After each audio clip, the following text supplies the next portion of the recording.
आज हमारे साथ पत्रकार पुष्यमित्र जी हैं, जिन्होंने रुकतापुर नाम की किताब लिखी है। कई स्टोरीज़ उन्होंने सीमांचल और कोसी रीजन से और बिहार से कई खबरें उन्होंने की हैं। रुकतापुर ख़ास के मैं ज़िक्र इसलिए कर रहा हूँ कि पिछले साल रुकतापुर किताब काफ़ी चर्चे में रही और हाल ही में उनकी किताब आई है फणीश्वर नाथ रेणु, जो ख़ास तौर पर बच्चों के लिए किताब है, जो स्कूल में पढ़ाया जा सकता है। रेणु जी के बारे में जो संक्षिप्त में छोटी-सी पुस्तिका है, इसको छोटा एक बुकलेट आप कह सकते हैं। इसमें संक्षिप्त में उनकी जीवनी लिखी गई है और इन्होंने ये किताब इसलिए लिखी कि जब वो लास्ट टाइम रेणु जी के इलाके में गए तो वहाँ बच्चे और न्यू जनरेशन उनको बहुत कम जानता है। तो इस दर्द को समझते हुए उन्होंने इस किताब को लिखा और इस किताब का लक्ष्य यही है कि रेणु जी को बच्चे और नए जनरेशन के लोग जानें। इस किताब का शीर्षक है फणीश्वर नाथ रेणु, एक अप्रतिम कथाकार, एक जन्मजात विद्रोही।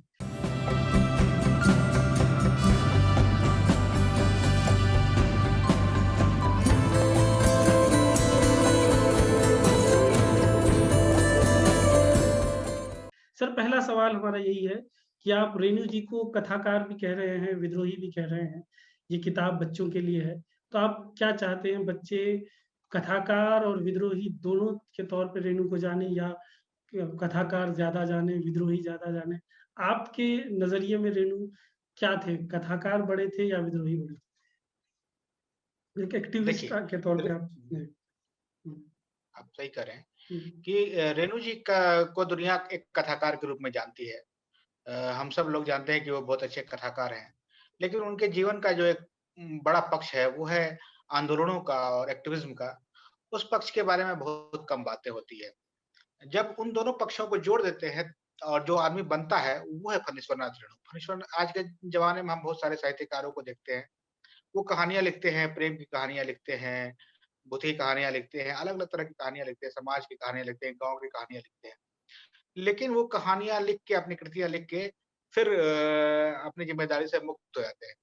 लेकिन रेणु जी ऐसे व्यक्ति नहीं थे। रेणु जी मूलतः एक सोशल एक्टिविस्ट थे और एक्टिविस्ट होने के दौरान उन्होंने अपने बातों को सामने रखने के लिए लेखन को एक माध्यम के रूप में चुना।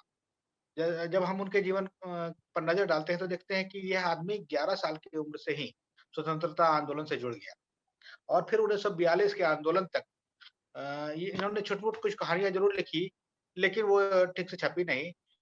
1942 के आंदोलन तक वो लगातार स्वतंत्रता आंदोलन में ही जुड़े रहे और उसके बाद जब उन्होंने लिखना शुरू किया तो फिर 1 दशक तक वो सिर्फ़ रिपोर्टाज लिखते रहे और वो रिपोर्टाज विभिन्न आंदोलनों से संबंधित थे, किसानों के दर्द से संबंधित थे, बाढ़ से संबंधित थे। तो ये वो जो उनका पूरा लेखन का पक्ष था, उनमें वो उनकी तमाम खूबियाँ तो थी, लेकिन उसका मकसद सिर्फ़ ये था कि जनता के दर्द को लोगों के सामने रखना और उन्होंने लेखन को अपनी मतलब अपने आंदोलन के पक्ष को आगे बढ़ाने का माध्यम बनाया और बाद में जाके 1950-52 के बाद जब उनकी शादी हो गई, तब उन्होंने स्वतंत्र केवल लेखन शुरू किया और आंदोलन का पक्ष थोड़ा कमज़ोर हुआ। आप सोचिए कि ये वो व्यक्ति 1952-53 तक लगातार सिर्फ़ आंदोलन ही करता रहा और उस आंदोलन को आगे बढ़ाने के लिए उसने लेखन किया। इसलिए मैं उस अच्छा। पक्ष को सामने ला रहा हूँ। अच्छा, तो पहले आप कह रहे हैं एक्टिविस्ट थे और उस एक्टिविज़्म को आगे बढ़ाने के लिए उन्होंने जो है लेखन का स्टोरीज़ सहारा लिखी या लेखन का सहारा लिया। सर, इस किताब के बारे में थोड़ा बात करेंगे। इस किताब को लिखने के पीछे मकसद क्या है? क्योंकि रेणु जी के ऊपर काफ़ी चीज़ें लिखी जा चुकी हैं और वेब पे भी काफ़ी चीज़ें अवेलेबल है, फ़िल्में भी बनी है। लेकिन आपको क्यों महसूस हुआ कि एक छोटी किताब शॉर्ट में उनकी जीवनी लिखी जानी चाहिए अभी, जब उनकी शताब्दी वर्ष है 2021। इस साल आपको क्यों ऐसा महसूस हुआ कि 100 साल के बाद कुछ कमी रह गई है कि छोटी पुस्तिका लिखी जाए उनके ऊपर? जैसा कि आपने पहले भी बताया कि पिछले ही साल मैं गया था रेणु जी के गाँव दिसंबर महीने में। हुँ, तो जब मैं वहाँ गया और मैं उनके घर से ठीक आधा किलोमीटर पहले था, तो मैंने एक हाई स्कूल के बच्चे से पूछा कि रेणु जी का घर कहाँ है? तो वो बच्चा रेणु जी को रिकॉग्नाइज़ नहीं कर रहा था, परमेश्वरनाथ रेणु नाम को समझ नहीं पा रहा था। हम लोगों ने काफ़ी देर तक उससे बातचीत की, लेकिन वो किसी भी तरीके से समझने में अक्षम खुद को महसूस कर पा रहा था कि ये व्यक्ति उन्हीं के इलाके के हैं, एक लेखक हैं, कथाकार हैं।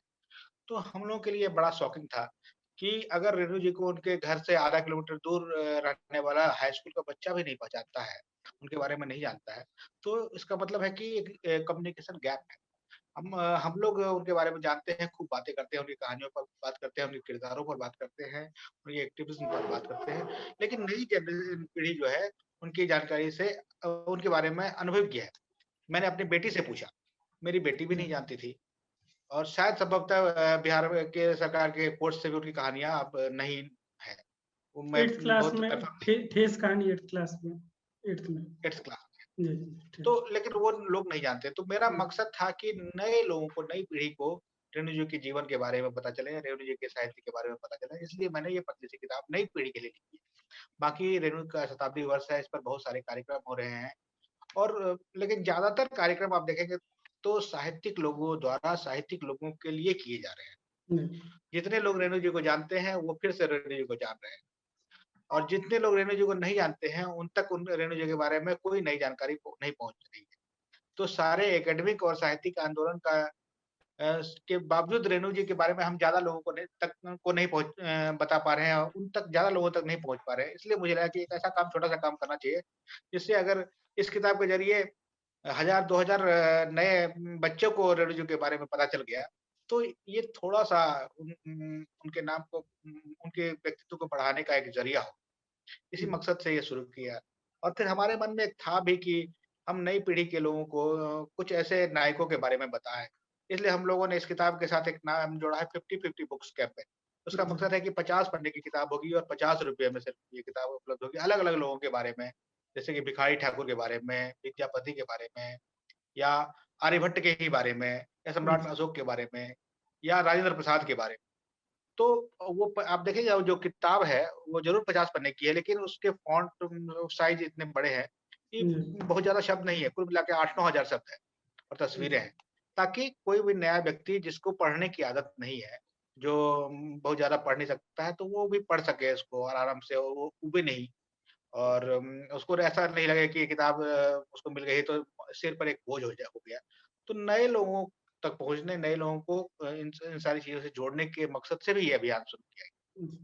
क्योंकि सर मैं परसों ही उनके घर गया था, तो उनके जो 2 बेटे हैं, उनसे बात हुई, उनको भी हमने ये किताब दिखाया। तो उनका ये कहना था कि ये किताब तो अच्छी किताब है और दूर तक भेजी जानी चाहिए। वो कह रहे थे कि नेपाल भेजी जानी चाहिए, वहाँ भी बहुत चाहने वाले हैं और उन वहाँ के स्कूलों में और यहाँ के स्कूलों में बाँटी जानी चाहिए। तो यही मैं जानना चाहूँगा कि ये किताब अवेलेबल कहाँ है? कैसे मिल सकती है ये किताब? कितने की मिलती है और कहाँ-कहाँ ऑनलाइन क्या कहीं अवेलेबल है? या क्या तरीका है इसको खरीदने का, प्राप्त करने का?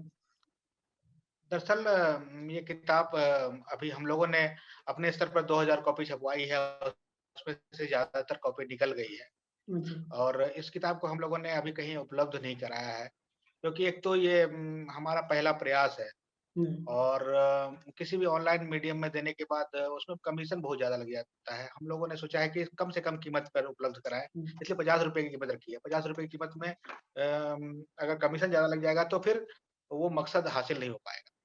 तो इसलिए अभी हमारे पास ही है, हम लोग अपने स्तर पर इसको अवेलेबल करवाते हैं और मैं अपना नंबर बोल देता हूँ। मेरा नंबर है 9771927097 जी।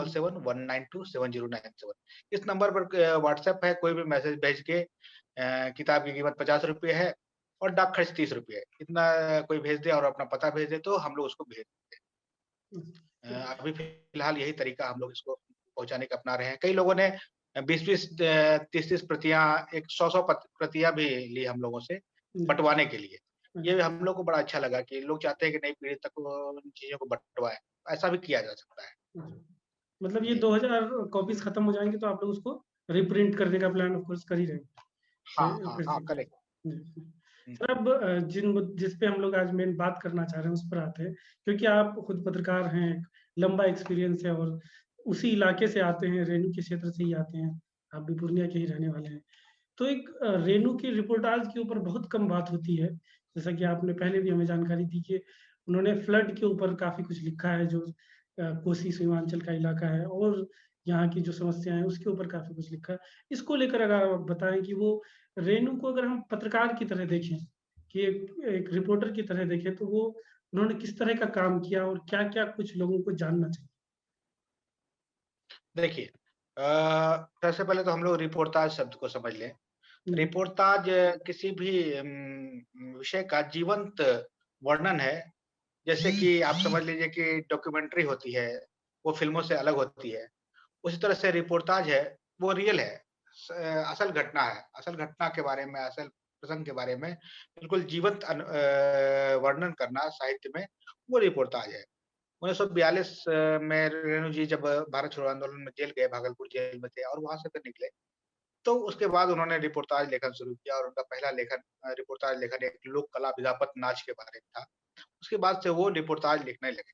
उनका एक बहुत मशहूर उनकी उक्ति है कि द्वितीय विश्व युद्ध ने जहाँ मेडिकल साइंस को एक दवा दी पेनिसिलिन, हुँ, वहीं उन्होंने साहित्य को एक शैली दी, वो है रिपोर्टाज। यानी कि उस वक़्त द्वितीय विश्व युद्ध के दौरान जो युद्ध हुए थे, राइट। उस दौरान अलग-अलग पत्रकारों ने घूम-कर, लेखकों ने घूम-घूम कर उन घटनाओं को दर्ज किया और उसको लिखा। तो उससे रिपोर्टाज की शैली का जन्म हुआ और उसी समय रेणु जी ने उस शैली को एडॉप्ट कर लिया और अपने इलाके में जो समस्याएँ थी, जो घटनाएँ थी उसका वो रिपोर्टाज की शैली में वर्णन करते रहे। जैसे कि मान लीजिए कि उन्होंने एक उनका बहुत मशहूर रिपोर्टाज है डायन कोसी। डायन कोसी, कोसी नदी की आपदा के बारे में एक रिपोर्टाज है या फिर उनका एक रिपोर्टाज है इसके बारे में जो कोसी और सीमांचल के इलाके में अकाल पड़ा था, तो किस तरह से लोगों ने विद्रोह कर दिया था, उसके बारे में रिपोर्टाज है। उनका जी, रिपोर्टाज है इसके बारे में कि जब सर्वे सेटलमेंट उस इलाके में हो रहा था, तो लोगों में किस तरह के बदलाव आए। फिर उन्होंने नेपाल में जो क्रांति हुई उसमें उन्होंने बहुत महत्वपूर्ण भूमिका निभाई। नेपाल में जब राणाशाही के खिलाफ कोइराला लोगों ने क्रांति की थी, तो वहाँ भी वो गए थे और उस पर उन्होंने बहुत लंबा रिपोर्टाज लिखा है नेपाली क्रांति कथा जो एक किताब के रूप में छपी है और बाद में संकलनों में भी आई। तो वो बहुत जीवंत अनुभव है, उसको पढ़ने के बाद आप नेपाल की पूरी क्रांति को समझ सकते हैं। फिर उन्होंने उनका आखिरी रिपोर्टाज जो था पटना की बाढ़ पर था, वो भी काफ़ी बड़े आकार का है। उस पर उन्होंने रिपोर्टाज लिखे हैं। अज्ञे के साथ जब गया के अकाल में वो घूमने गए, तो उस पर उन्होंने रिपोर्टाज लिखे। तो शुरुआत में जो उन्होंने रिपोर्टाज लिखे, तो चूँकि वो शुरुआत में सोशलिस्ट पार्टी से जुड़े हुए थे, तो सोशलिस्ट पार्टी की एक पत्रिका पूर्णिया से शुरू हुई थी, नई दिशा। हुँ, उस नई दिशा पत्रिका के वो संपादक बनाए गए थे और उसके लिए वो लिखते थे। वहाँ से उन्होंने लिखना शुरू किया। फिर विश्वामित्र पत्रिका थी उसको भेजते थे और वाराणसी की एक पत्रिका थी वो भी सोशलिस्ट पार्टी से जुड़े लोगों की पत्रिका थी, वहाँ रिपोर्टाज भेजते थे। लेकिन बाद में मैलांचल छपने के बाद जब वो बड़े लेखक हो गए, तो फिर दिनमान और धर्मयुग जैसी पत्रिकाओं ने उनसे नियमित रिपोर्टाज लिखवाना शुरू किया। अब किसी आंदोलन में भी वो जाते हुँ, थे, तो वहाँ उस आंदोलन के का रिपोर्टाज लिखते थे। जैसे बहुत कम लोगों को मालूम है कि रेणु जी ने अपने गाँव से पटना तक की पद यात्रा किसानों के साथ की है, 13 दिन तक की। वो अच्छा। किसान आंदोलन का समय था और वो किसानों के साथ 13 दिन तक पैदल चल के 550 किसानों का जत्था लेके पटना पहुँचे और उसका उन्होंने रिपोर्टाज में वर्णन किया है कि कैसे 13 दिन की यात्रा चली, किसान कहाँ-कहाँ गए, लोगों ने कैसा स्वागत वो बहुत जीवंत वर्णन है। इस तरह के कई रिपोर्टाज उन्होंने लिखे, उनका बड़ा महत्व है। एक तो उस वक़्त वो इस तरह के आंदोलनों की, समस्याओं की, इन सारी चीज़ों की बात अपने रिपोर्ट में करते थे। वो उसको साहित्य भी माना जाता था और उसको पत्रकारिता भी माना जाता था, पत्रिकाओं में छपती थी। और बिल्कुल आज के समय में उस रिपोर्टाज को जब हम पढ़ते हैं तो उस समय को समझने में बहुत मदद मिलती है। तो हुँ, उनकी रिपोर्टाज की पुस्तिकाएँ भी लगातार छपती रही। पहले रिंझल दंजल के नाम से छपी हुँ, जिसमें बाढ़ का भी वर्णन है और अकाल का भी वर्णन है। बाद में समय की शिला पर के नाम से एक संकलन आया और फिर रचनावली में तो रिपोर्टाज सारे शामिल हुए। तो जितना महत्व उनके उपन्यासों का है, उनकी कहानियों का है, उतना ही महत्व उनके रिपोर्टाजों का भी है।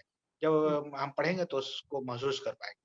सर जाते-जाते हम ये एक चीज़ जो जिस पर बात हुई थी, जो उनकी विरासत है, रेणु जी की विरासत, उनको किन लोगों ने आगे बढ़ाया है आपकी नज़र में? आज इन उन्हीं के सीमांचल और कोसी क्षेत्र में क्या ऐसे लोग हैं, जो उस ट्रेडिशन को आगे बढ़ा रहे हैं, उन्हीं के अंदाज़ में लिख रहे हैं? आप क्या कुछ नामों का ज़िक्र कर सकते हैं? रेणु जी की जो अपनी परंपरा रही है, जी, और उन्होंने बिल्कुल नई परंपरा का हिंदी में श्री गणेश किया।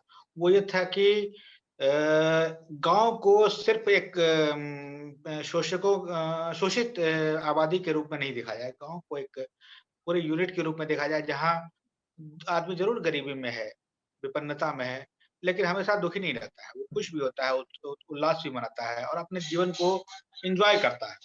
तो इस रूप में उन्होंने बहुत रियल गाँव पेश किया, पहली बात।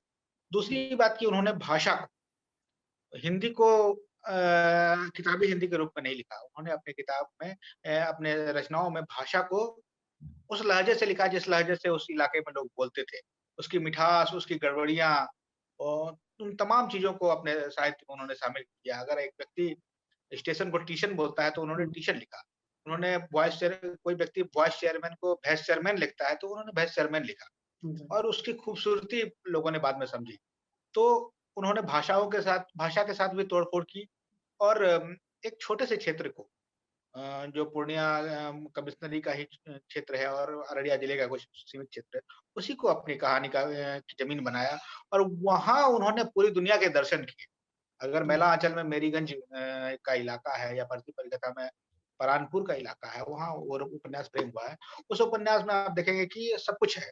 दोनों उपन्यास में तमाम तरह की राजनीतिक पार्टियाँ हैं, तमाम तरह के लोग हैं। वहाँ आरएसएस वाले भी मिलते हैं, वहाँ बीजेपी कांग्रेस वाले भी मिलते हैं, सोशलिस्ट भी मिलते हैं, कम्युनिस्ट भी मिलते हैं और मठ वाले भी मिलते हैं और मस्जिद वाले भी मिलते हैं। तो देश में जितने तरह के लोग मिलते हैं, वो सब उनके गाँव में मिलते हैं। जी, तो उन्होंने छोटे-सी चीज़ को लेके इतना बड़ा आकार दिया। ये उनकी खूबी रही है। इस चीज़ को मेरी नज़र में जो सबसे बेहतर तरीके से आगे बढ़ाया, वो पूर्णिया के ही कथाकार हैं चंद्रकिशोर जायसवाल। और चंद्रकिशोर जायसवाल ऐसे कथाकार हैं जिन पर बहुत कम बात होती है, लेकिन जब उनके साहित्य को हम पढ़ेंगे, तो दंग रह जाते हैं। उनको ये नहीं कह सकते कि वो रेड्डी जी की शैली के फॉलोअर थे। उन्होंने हुँ, उस शैली को अपनाया और उस शैली को बिल्कुल अलग तरीके से, अलग मिज़ाज में पेश किया और उनके साहित्य का जो अंदाज़ है, वो अद्भुत है। तो उनको हम ये नहीं कह सकते कि रेणु जी के परंपरा के थे। रेणु जी की परंपरा को उन्होंने आगे बढ़ाया और अलग तरीके से आगे बढ़ाया। फिर दूसरे रामधारी सिंह दिवाकर हैं, उन्होंने उस पर जी। खूब लिखा। तो ये 2 कम से कम कथाकार मेरी नज़र में ऐसे हैं जिन्होंने रेणु जी की परंपरा को इस क्षेत्र के लेखन शैली को आगे बढ़ाया। दिवाकर जी जी, कहाँ के हैं? इसी इलाके के? दिवाकर जी अररिया के। अररिया।